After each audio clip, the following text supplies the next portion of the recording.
Assalamualaikum warahmatullahi wabarakatuh. Nama saya Ani Azizah dari kelas PAI 3A. Di sini saya akan membacakan salah satu hadis dari kitab Riyadhus Shalihin untuk menjawab soal UAS nomor 3. Sebelumnya mohon maaf apabila banyak kesalahan. A'udzu billahi minasyaitonir rajim. Bismillahirrahmanirrahim. Wa an Abi Hurairah radhiyallahu anhu anna Rasulullah sallallahu alaihi wasallam qala al-imanu bid'un wa sab'una aw bid'un wa sittuna su'batan fa afdaluha qawlu la ilaha illallah wa adnaha imatatul adza 'anit tariqi wal haya'u syu'batan minal iman.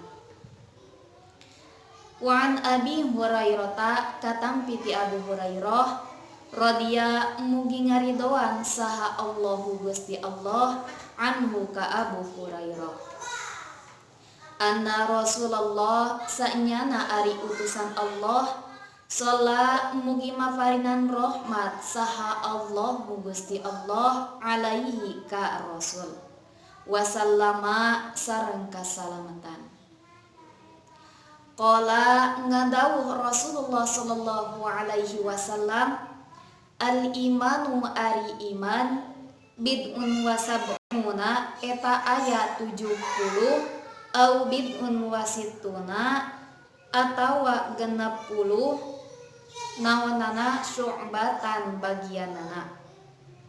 Fa afdalu mangka ari pang afdalna ha tina itu bagian qaulul la ilaha illallah nyaeta ngucapkeun lafaz la ilaha illallah.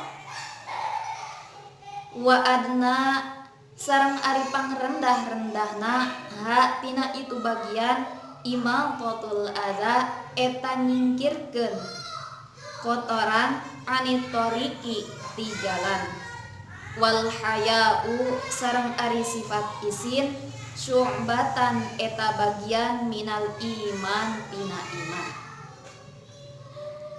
Jadi hadis ini menunjukkan bahwa iman itu mencakup keyakinan, perbuatan anggota badan, perkataan lisan, serta semua yang bisa mendekatkan kita kepada Allah, juga segala yang dicintainya dan diridainya. Dalam hadis ini juga disebutkan paling tingginya iman, paling rendah, serta pertengahan. Fa afdaluha qaulul la ilaha illallah. Ari pang afdalna nyaeta ngucapkeun lafaz la ilaha illallah. Kenapa lafaz la ilaha illallah? Imam Ibnu Qayyim al-Jauziyah rahimahullah mengatakan, aku bersaksi bahwa tidak ada ilah, bahwa tidak ada sesembahan yang berhak, yang benar kecuali Allah Subhanahu wa taala.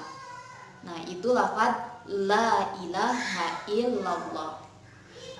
Kemudian dengan lafaz la ilaha illallah juga semua makhluk diciptakan. Dengan kalimat la ilaha illallah Allah mengutus para rasulnya, menurunkan kitab-kitabnya dan menetapkan syariatnya.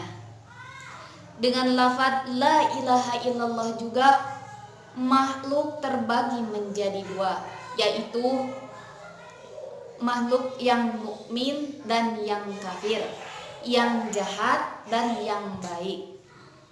Kemudian dengan lafaz la ilaha illallah juga manusia digiring ke surga dan juga ke neraka.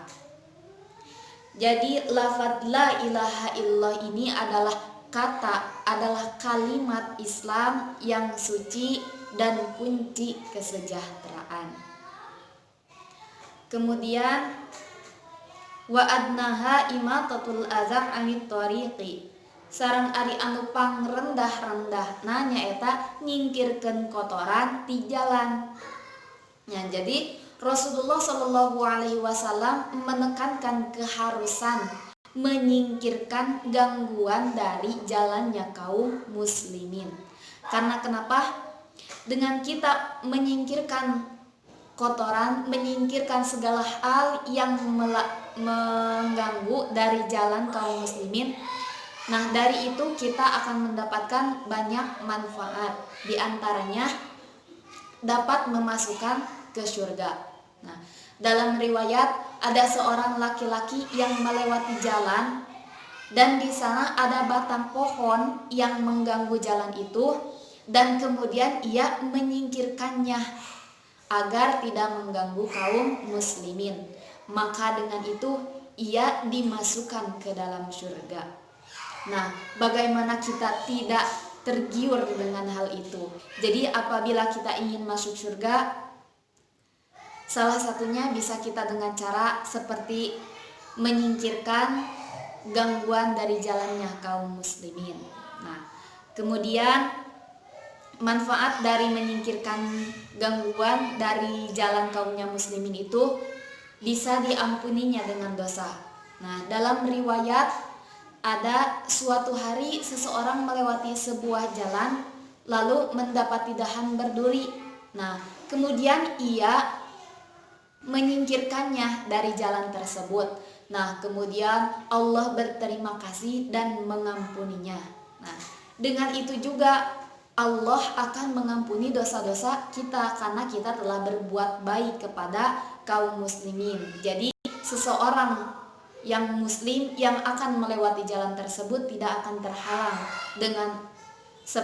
dengan dahan yang berduri karena telah disingkirkan oleh kita. Nah, dari itu kita mendapatkan pahala dan kita diampuni dosanya oleh Allah Subhanahu wa taala. Hanya karena kita menyingkirkan, dosa kita diampuni oleh Allah Subhanahu wa taala. Kemudian wal haya'u sumbatan minal iman, sareng ari sifat izin eta bagian tina iman. Nah, jadi sifat malu ini yaitu sifat yang membuat kita gelisah apabila melakukan perbuatan itu. Nah, jadi sifat malu ini merupakan salah satu sifat terpuji, sifat yang dimiliki oleh Rasulullah Shallallahu Alaihi Wasallam. Bahkan malunya Rasulullah Shallallahu Alaihi Wasallam lebih malu daripada orang yang sedang dipingit, gadis yang sedang dipingit, subhanallahnya. Jadi namun Rasulullah dalam hal kebenaran ia tidak pernah malu. Jadi kita juga harus bisa menempatkan sifat malu ini. Sifat malu itu terpuji, tapi dalam hal apa dulu? Nah, jadi yang membuat kita terpuji itu apabila kita akan melakukan keburukan, kita malu. Nah, seperti itulah sifat yang terpuji. Namun apabila dalam kebenaran, kita tidak boleh malu. Jadi harus berani apabila dalam hal kebenaran. Nah, mungkin dari hadis ini yang paling tingginya yaitu mengucapkan lafaz la ilaha illallah, dan yang paling rendahnya menyingkirkan sesuatu yang bisa mengganggu jalannya kaum muslimin. Dan yang dari pertengahan itu yaitu sifat malu. Yang sifat malu itu yang digunakan dalam hal keburukan. Jadi ketika kita akan melakukan keburukan kita malu. Nah, di sanalah sifat malu yang terpuji. Maka dari itu kita harus memiliki sifat tersebut. Mungkin hanya itu yang bisa saya sampaikan. Kurang lebihnya mohon maaf. Wassalamualaikum warahmatullahi wabarakatuh.